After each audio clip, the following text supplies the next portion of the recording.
जीवनातील सगळं टेन्शन, सगळ्या चिंता, सगळं दुःख संपून जाईल. फक्त 5 मिनिट शांततेत मन लावून हा व्हिडिओ ऐका.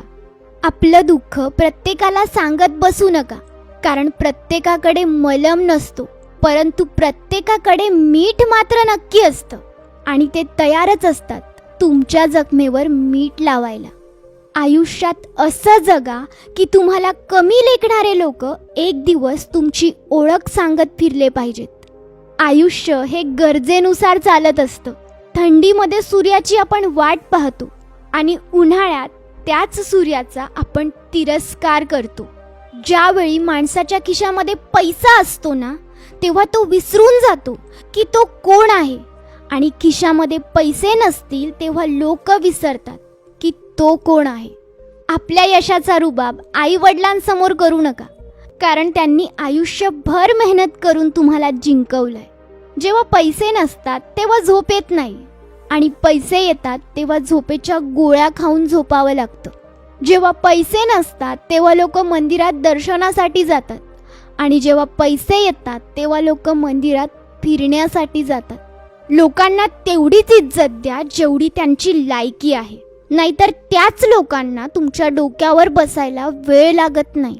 पोटात गेलेलं विष एकाच माणसाला मारतं, पण कानात गेलेलं विष सगळीच नाती संपवून टाकतं. कुणाची गरिबी पाहून नातं तोडू नका, कारण गरिबाच्या घरी जितका मान मिळतो तितका मान श्रीमंतांच्या घरात मिळत नाही.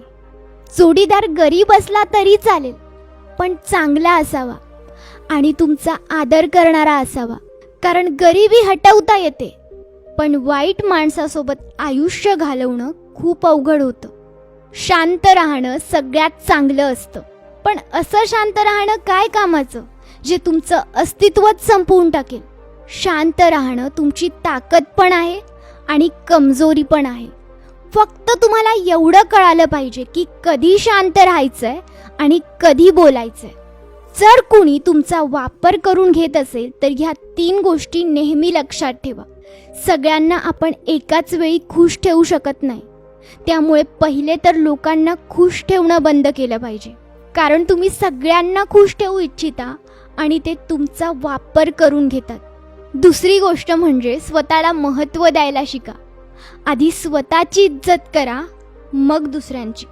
आणि तिसरं म्हणजे प्रत्येक वेळी हो म्हणणं बंद करा. नाही सुद्धा म्हणायला शिका. नाही म्हणता आलं पाहिजे.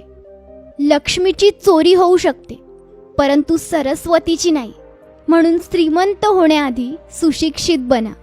पूर्ण 9 महिने लागलेत तुमच्या आईला तुम्हाला जन्म द्यायला, म्हणून कुणाला इतकाही हक्क देऊ नका की एका सेकंदात तो तुमचं मन दुखावेल. फोटो काढायला 1 सेकंड लागतो, पण इमेज बनवायला आयुष्य कमी पडतं. म्हणून फोटो काढायला कमी वेळ द्या आणि इमेज बनवण्यावर लक्ष द्या.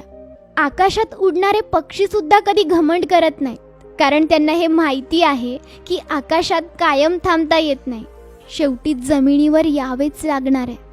कदर करा त्यांची जे मनापासून तुमची काळजी घेतात, नाहीतर आजकाल काळजी घेणारे कमी आणि त्रास देणारे जास्त असतात.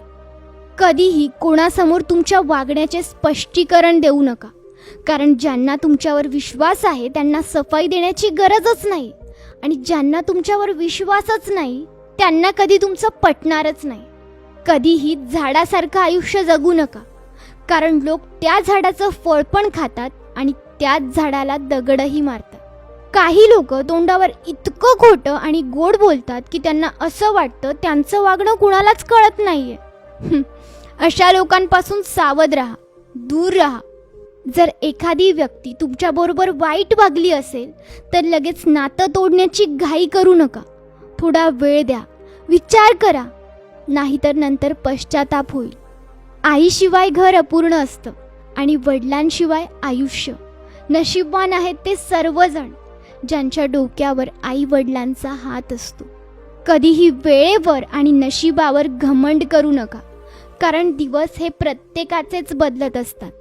माणूस कितीही गरीब असला तरी त्याच्याबद्दल कधीही भेदभाव करू नका, कारण त्याचा काळ आणि वेळ कधी बदलेल हे कुणीच सांगू शकत नाही.